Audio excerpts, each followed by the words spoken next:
नमस्कार. आजच्या व्हिडिओमध्ये मी तुम्हाला महाशिवरात्रीचे व्रत करत असताना आपण कोणत्या नियमांचं पालन केलं पाहिजे आणि कोणत्या चुका करणं टाळलं पाहिजे याबद्दल संपूर्ण माहिती सांगणार आहे. कारण असं म्हणलं जातं की पूजेच्या नियमांचं पालन केलं तर महाशिवरात्रीचं पूर्ण फळ तुम्हाला लवकर मिळते आणि भगवान शिवाची कृपा तुमच्यावरती कायम राहते. हे व्रत करत असताना आपल्या हातून कळत नकळत काहीतरी चुका घडत असतात आणि त्यामुळे आपल्याला या व्रताचं पूर्ण फळ मिळत नाही. पण जर का तुम्ही या 10 नियमांचं पालन केलं तर तुम्हाला हे महाशिवरात्री व्रताचं पूर्ण फळ नक्कीच मिळेल. तर ते कोणते नियम आहेत हे संपूर्ण मी तुम्हाला या व्हिडिओमध्ये सांगणार आहे. पण त्याआधी तुम्ही चॅनलवरती नवीन असाल तर चॅनलला लाईक करा आणि सबस्क्राईब देखील करा. कमेंटमध्ये श्री स्वामी समर्थ किंवा ओम नमः शिवाय लिहायला विसरू नका. दरवर्षीप्रमाणे यंदाही महाशिवरात्री माघ कृष्ण चतुर्दशीच्या दिवशी म्हणजेच बुधवार दिनांक 26 फेब्रुवारी रोजी साजरी केली जाणार आहे. महाशिवरात्रीचं व्रत हे अत्यंत प्रभावी आणि अतिशय लाभदायक व गुणकारी आहे. महादेवांना भोळा शंकर म्हटलं जातं कारण महादेवाच्या पिंडीवर तुम्ही फक्त एक तांब्याभर जरी पाण्याचा अभिषेक केला किंवा ते पाणी पिंडीवरती अर्पण केलं किंवा एक बेलाचं पान जरी पिंडीवरती अर्पण केलं किंवा वाहिलं तरी महादेव आपल्यावरती लगेच प्रसन्न होतात आणि आपल्या मनातल्या सगळ्या इच्छा पूर्ण करतात असं म्हणलं जातं. मात्र आपण महादेवांची पूजा करत असताना काही नियमांचं पालन सुद्धा अवश्य केलं पाहिजे कारण शिवपिंडीवरती जर का आपल्या हातून काही कळत नकळत चुकीच्या गोष्टी जरी अर्पण केल्या गेल्या तरी महादेव लवकर क्रोधित होतात. कारण महादेव जेवढे भोळे आहेत तितके ते लवकर क्रोधित पण होतात. त्यामुळे काही नियमांचं पालन अवश्य करावं.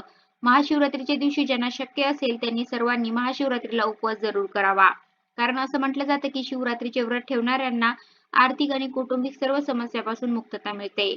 जर सौभाग्यवती महिलांनी हे व्रत केल्यास त्यांना अखंड सौभाग्य प्राप्त होते किंवा ज्या मुलींचे लग्न झाले नाहीत, ज्या मुली अविवाहित आहेत यांच्यासाठी सुद्धा हे व्रत खूप लाभदायक असतं. म्हणजे त्यांनी जरी महाशिवरात्रीचा उपवास केला तर अशा कुमारिकांना सुद्धा चांगला वर मिळतो. भगवान शंकरांचा आशीर्वाद मिळतो असे मानले जाते किंवा ज्या मुला-मुलींचे लग्न जमत नसतील, विवाह जमण्यास काही अडचणी येत असतील, तर त्यांचे सुद्धा लग्न जुळतात. लग्न जमण्यासंबंधित काही अडचणी असतील तर त्या सुद्धा दूर होतात. त्यामुळे जवळपास लाखो भक्त हे महाशिवरात्रीचं व्रत अगदी मोठ्या उत्साहाने आणि भक्तीने पाळत असतात. भगवान महादेव आणि माता पार्वती यांचा विवाह सुद्धा महाशिवरात्रीच्या दिवशीच झाला होता. त्यामुळे या दिवशी आपण भगवान महादेवांसोबतच पार्वती मातेचीही पूजा करायची आहे. महाशिवरात्रीच्या दिवशी आपण हे व्रत करायचं आहे. तर या दिवशी महिलांनी केस धुतले तरी चालतील. अंघोळ करताना अंघोळच्या पाण्यामध्ये थोडंसं गंगाजल टाका, कारण या दिवशी गंगाजलाला खूप महत्त्व असतं. स्वच्छ अंघोळ केल्यानंतर स्वच्छ आणि शक्यतो पांढऱ्या रंगाचे कपडे घाला किंवा इतर रंगीत कपडे घातले तरीही चालतील. पण शक्यतो या दिवशी काळ्या रंगाचे कपडे मात्र चुकूनही घालू नका.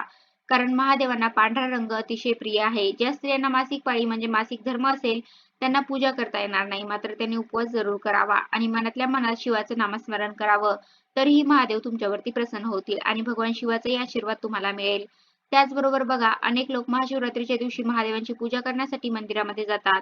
किंवा ज्यांना शक्य नसेल त्यांनी घरी शिवलिंगाची पूजा करतात. पण महाशिवरात्रीच्या दिवशी भगवान महादेवांना अर्पण करण्यासाठी भरपूर गोष्टी अर्पण केल्या जातात. त्यामध्ये धोत्र्याची फुलं, धोत्र्याचं फळ, पांढरी फुले, बेलाचं फळ, बेलाचं पान हे सर्व वापरलं जातं. पण काही लोक वेगवेगळ्या झाडांची पानं किंवा फुलं सुद्धा या पूजेमध्ये वापरतात. पण याच वेळी नकळतपणे आपल्या हातून काही चुका घडत असतात.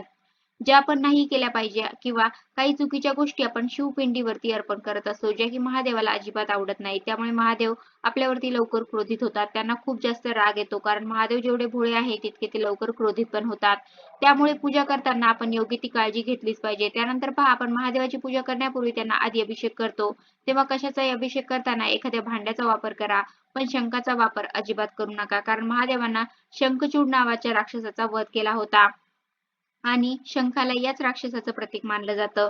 पण आपण विष्णू आहे किंवा लक्ष्मीच्या पूजेमध्ये शंखाने अभिषेक करतो. कारण शंखचूड नावाचे राक्षस हे विष्णूचे भक्त होते. म्हणून विष्णूची पूजा शंखाने होते, परंतु महादेवाची नाही. त्याचबरोबर महादेवाच्या पिंडीची पूजा करताना हळद कुंकू हे पिंडीवरती चुकूनही वाहू नका. कारण महादेवाची पिंड ही पुरुष तत्वाचं प्रतीक आहे आणि हळद कुंकू हे सौभाग्याचं प्रतीक आहे. भगवान शंकर आजन्म वैरागी होते.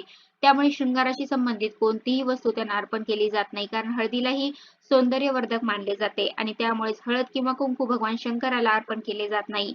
विवाहित स्त्रिया आपल्या पतीच्या दीर्घायुष्यासाठी आणि निरोगी आयुष्यासाठी मागणीसाठी कुंकू लावतात आणि देवालाही अर्पण करतात. म्हणजे कुंकू हा विवाहित महिलांसाठी एक महत्त्वाचा दागिनाच मानला जातो.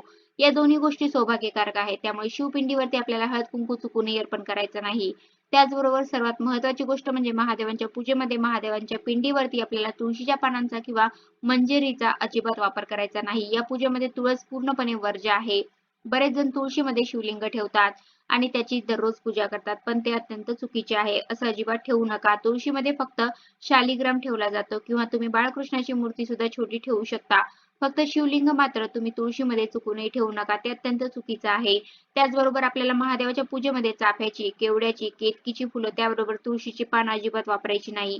याऐवजी त्यांना आवडणाऱ्या जर गोष्टी आपण शिवपिंडीवरती अर्पण केल्या तर महादेव आपल्यावरती लवकर प्रसन्न होऊन आशीर्वाद देतात. जसं काही मी मगाशीच सर्व गोष्टी सांगितल्या, तसेच जेव्हा आपण महादेवाच्या पिंडीवरती दुधाचा, दह्याचा किंवा पंचामृताचा अभिषेक करतो तर त्यासाठी शक्यतो तांब्याचं भांडं किंवा तांब्यात मात्र चुकूनही वापरू नका. फक्त दूध, दही, पंचामृताचा अभिषेक करण्यासाठी तुम्ही स्टील, पितळ, चांदी इतर धातूंच्या भांड्याचा वापर करू शकता.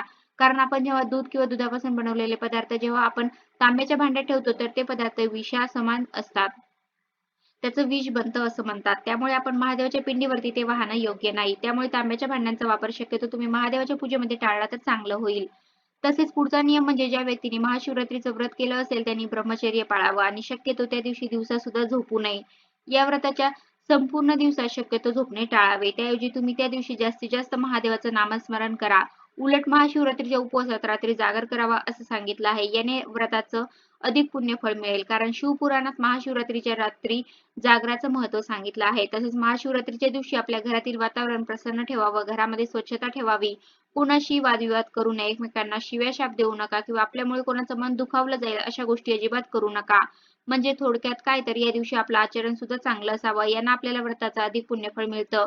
ज्या महिला गर्भवती आहेत त्यांनी उपवास केला तरी चालेल का? असं बरेच जण विचारतात. उपवास केला तरी चालतो, पण तब्येतीची संपूर्ण काळजी घेऊन खाऊन-पिऊन उपवास करावा. अशा स्त्रियांनी या दिवशी अजिबात उपाशी राहू नये. तुम्ही फळे किंवा उपवासाचे पदार्थ किंवा उपवासाचे इतर कोणतेही पदार्थ खाऊ शकता. त्याचबरोबर जेव्हा आपण महादेवाच्या पूजेमध्ये तांदळाचा वापर करतो, म्हणजे अक्षतांचा वापर करतो, तर त्या अक्षता म्हणजे अख्खे तांदूळ अर्पित केले पाहिजेत. तुटलेले तांदूळ अपूर्ण किंवा अशुद्ध असतात. म्हणून असे तांदूळ महादेवाला अर्पित करू नका आणि अक्षता शक्यतो पांढऱ्या असाव्यात. त्याचबरोबर शिवपिंडीवरती आपण जेव्हा बेलाची पाने अर्पण करतो, तेव्हा ती शक्यतो विषम संख्येमध्ये अर्पण करावी. 1, 3, 5, 7, 11, 51, 108 अशा पद्धतीने आपण अर्पण करावं आणि ते पान शक्यतो 3 दलांचं असावं याची काळजी घ्यावी. तर आता आपण पूजेमध्ये कोणत्या गोष्टी वापरल्या पाहिजेत आणि त्या कशा पद्धतीने असावं याबद्दल माहिती सांगितली. पण लक्षात ठेवा जर महाशिवरात्रीच्या दिवशी पूजेसाठी एखादी वस्तू तुम्हाला मिळाली नाही तरी अजिबात नाराज होऊ नका.